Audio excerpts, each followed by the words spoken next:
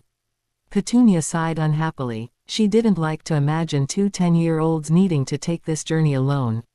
"You'll need to try to disguise yourself a bit, and pay for the tickets with cash, so they can't trace you with the ATM card." "What's the point of the card if we can't use it?" Dudley grumbled. "For really bad emergencies, when we don't care if they trace us." Harry guessed. "We'd just have to change locations, again after we're safe, right?" "Yes, and use it before you leave London, don't use it after you leave London unless you are in danger. Vernon doesn't have any limits on daily withdrawal. So make several withdrawals at different machines. Take about £500 each time, that shouldn't set off any alarms. Do it until it won't allow it anymore. Hopefully that will give you enough money to keep you very comfortably until Hogwarts." Petunia looked at them seriously. "I don't know how well off Severus is, he may need a bit of help feeding and clothing two growing boys." The boys looked more resolute and determined now. "We'll each get a duffel like this one, and I want you to have some changes of clothing and whatever you will need if we have to leave here quickly. Keep the bags in a safe place, where you can grab it easily." Petunia forced a smile onto her face. She was uncomfortably aware that the boys very well might be making this trip alone. "Hopefully we'll be able to keep things going smoothly here for a time. The longer the better, of course. Once Vernon knows we intend to get your magic back, or even if we get it back and hide it, when the Hogwarts letter arrives for you as well as Harry, the jig will be up. So, at best we have a year. But, most likely we have much less. I actually doubt this will last the summer." Petunia looked at the boys, they were nodding in agreement. "I'll bet Dad contacts Aunt Marge right away, and she'll arrive to help bash us back into place." Dudley said this quite matter-of-factly. Petunia and Harry both winced. Yes, a visit from Marge was likely to occur, just as soon as Vernon thought of it. The week that followed the Dursley shake-up went fairly smoothly. Vernon awakened every morning, having thought of new reasons that the freak should go back in his cupboard, and tried to persuade Dudley that he didn't want to share with freaks, and urge him to, "Eat up boy, you're wasting away." After a week of healthy eating and daily laps at the pool for Dudley and Harry, and the pair had been giving each other high fives, Dudley had lost 5 pounds and Harry had gained 2. After Vernon would stomp off to work in frustration, Petunia and the boys would sort through Lily's box. There had been more books. Some were clearly over the boys' heads, but some were first-year books, according to the inscription on the inside covers. The boys always took a couple of the books to the pool with them. The pad of paper had a lot of questions on it after a few days. Petunia spent mornings shopping for new clothing and healthy food for the two boys, at least that was the excuse she gave Vernon. She was slowly taking chunks of money from the account, under the cover of buying presents for Dudley's birthday that was in the first week of July, next week. She had found an ad with a home gym for sale, new, cheap. Indeed, it was still in the box and the man still had the receipt. She paid only 1/4 what it was worth and the man delivered it. She pocketed the difference and split the money between the boys' duffel bags. They now had several £100s with each of them, for an emergency. The boys were thrilled with the equipment, and set it up immediately. Even Vernon looked at it with mixed feelings, pleasure that Dudley was doing something manly, and displeasure that Harry got to share it. Harry now had a new wardrobe of clothing. She was careful to buy Dudley things as well, and had done it slowly, over several days. The boys had come with her the first day, so she could size them, and to get new swimsuits. She had winced at Harry's thinness and Dudley's clear need to tone down. Once she had their measurements, she had dropped them at the pool with money to buy the summer passes for all three of them. She had hit as many sales as the clothing was half off. Vernon only turned slightly purple at new clothing for Harry. Her best deal had been finding a store with expensive trainers that were buy one, get one free. Harry's eyes had lit up at the sight of them. His delight had made her a bit tearful. Afternoons for the boys had been spent going through Dudley's room and closets. Dudley had found several boxes worth of clothing that had never been worn, mostly gifts from Marge, who seemed to think he was still 5 years old. Better still, they still had tags on them. They had handed these to Petunia with glee, and she had returned them to the various stores with a grin. Getting a good-sized packet of money from Marge without Marge knowing it made her day. Dudley had gone through the rest of the clothing ruthlessly, discarding anything that was too small for him to ever get back into and things that he simply would never want to wear, usually bought by Marge. This left just clothing he could and would wear, and some clothes he hoped to be able to wear again soon. This had taken 3 afternoons to accomplish. Then they tackled the belongings. There were soon boxes of toys that were broken to discard, and boxes of toys to donate that he no longer played with. His room was so organized that he and Harry found it a bit creepy. "It just doesn't look like my room, Harry," Dudley whispered. "Don't worry, we'll get out a board game with a lot of pieces later, and it'll look messy enough again," Harry consoled him. Dudley looked oddly relieved at the thought.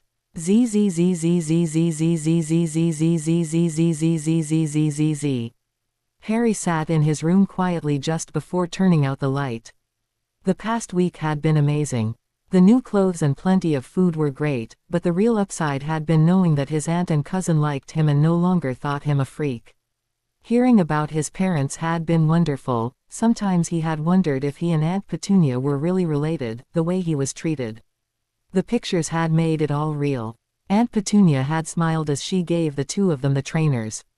"I'll try to have a nice party this year for you, Harry. I hope to find you both good presents tomorrow. I have a surprise for you. I finally found the leaky cauldron in London. But how will we do that? It's Saturday, Dad will expect us to be home." Dudley was excited at the thought of visiting the magical world, but didn't see how they could get away with it.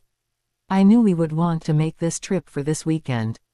I bought overnight guest tickets to that golf resort in Bristol Vernon likes. I got them under someone else's name, and said they were for a fundraiser. I'll tell Vernon I won them at a bazaar. He's sure to take that Jensen fellow from work he wants to impress." Petunia explained all this with a smug smile. She was enjoying outwitting Vernon. She had sold a necklace to fund this, but it was worth it, and she sensed time was running out. Harry had looked at her shrewdly. He knew a desperate move when he saw one. As he sat there on the bed, he wondered what was prompting such a ploy. He knew that the dark cloud of, "What will Vernon do when he finds out?" was hanging over all their heads. But he found comfort in the fact that it was now the three of them together, instead of him feeling alone against difficult odds. Harry settled down and shut off the light. He would worm it out of Aunt Petunia tomorrow.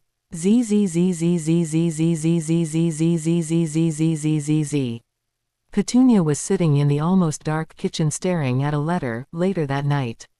She had never written anything half as difficult as this. She had not spared herself in the writing of it. She had wept a bit at times. Thank God Vernon had trotted off to bed after jabbering on the phone to Jensen about the tickets.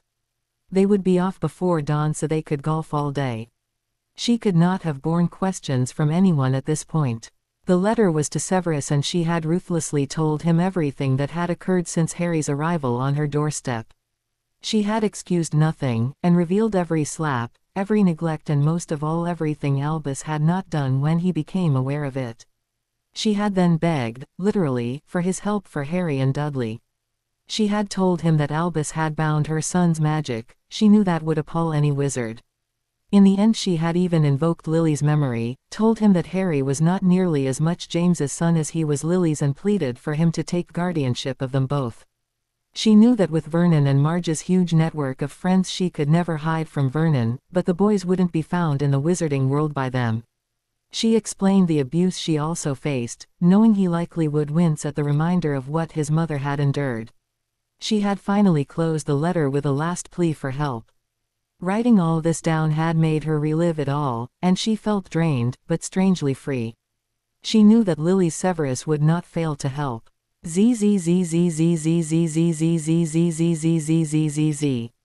Petunia had been too wound up to sleep well, and she had awakened even before Vernon. Vernon had been almost pleasant with only a token sneer that she would have all day to coddle her freaky nephew. That had given her pause. Harry was now her nephew. She expected he would soon totally turn on her, as well.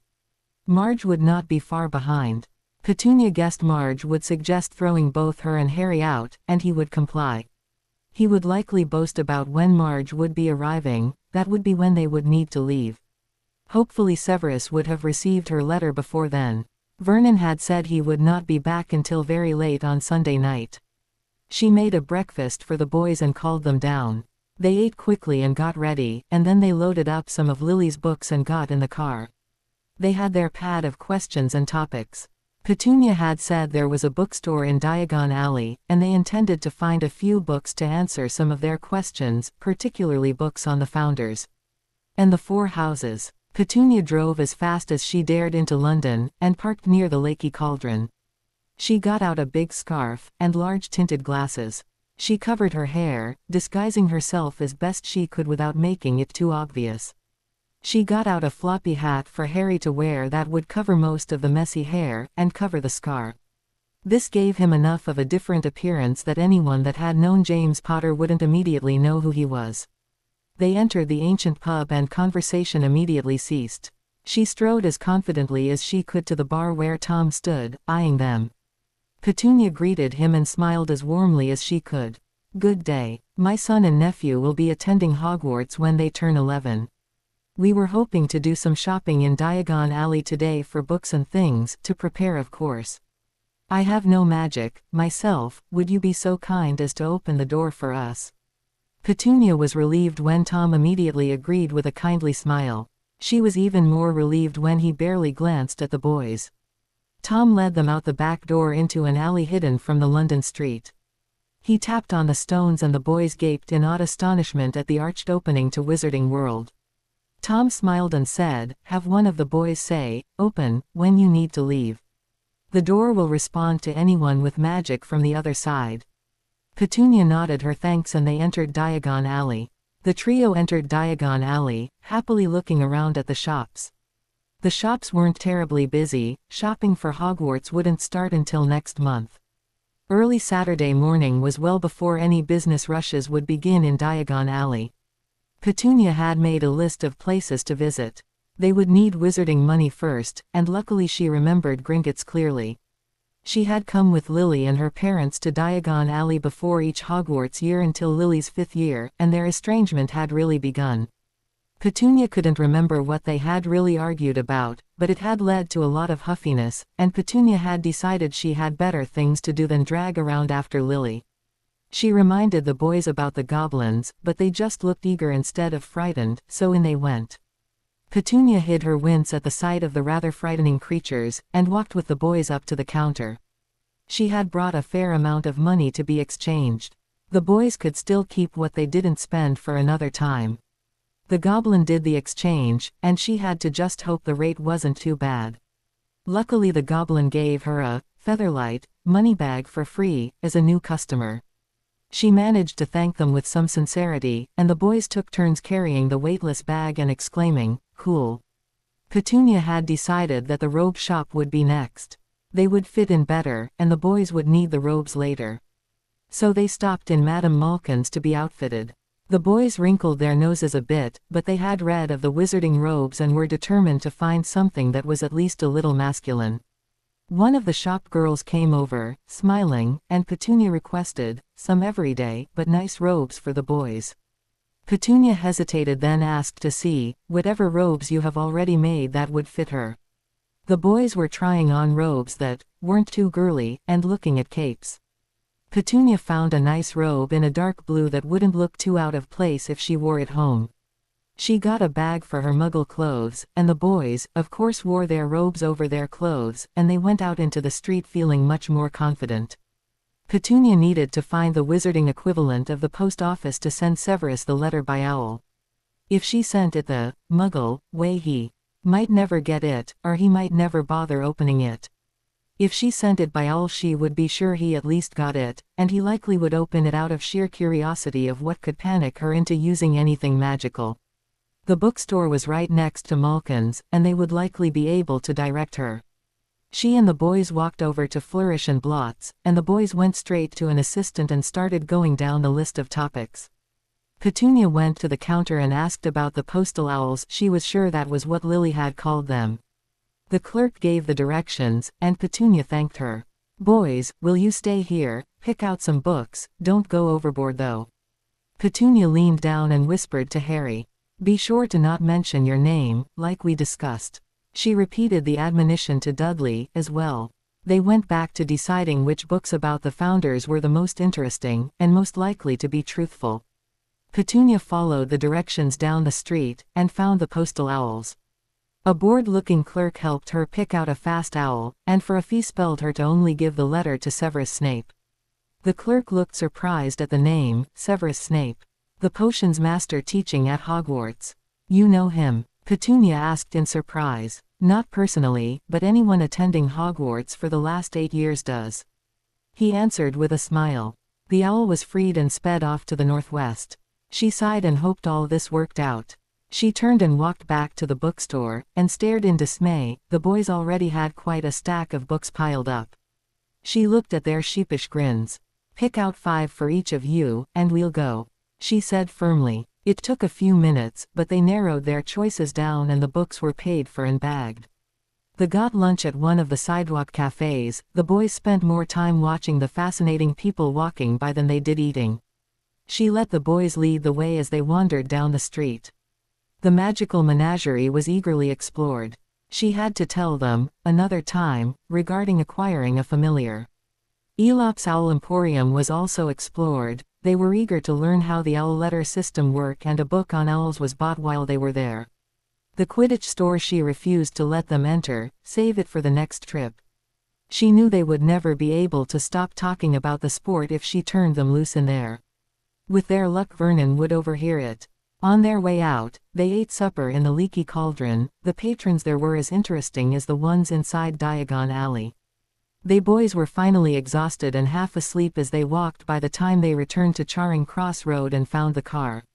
Harry and Dudley tried to read a bit of the new books, but they soon drifted off and slept all the way home. Petunia spent the drive praying that the letter was enough to sway Severus. She well knew that it was nearly impossible to turn him from a path once he was set on it. The news that Severus was working at Hogwarts was not good. But, she kept telling herself, his devotion to Lily would supersede any hold Dumbledore had on him, she hoped.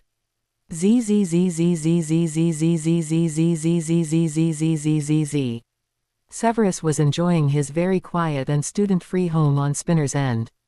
Lucius always looked appalled when he visited, but that was half the fun of inviting him.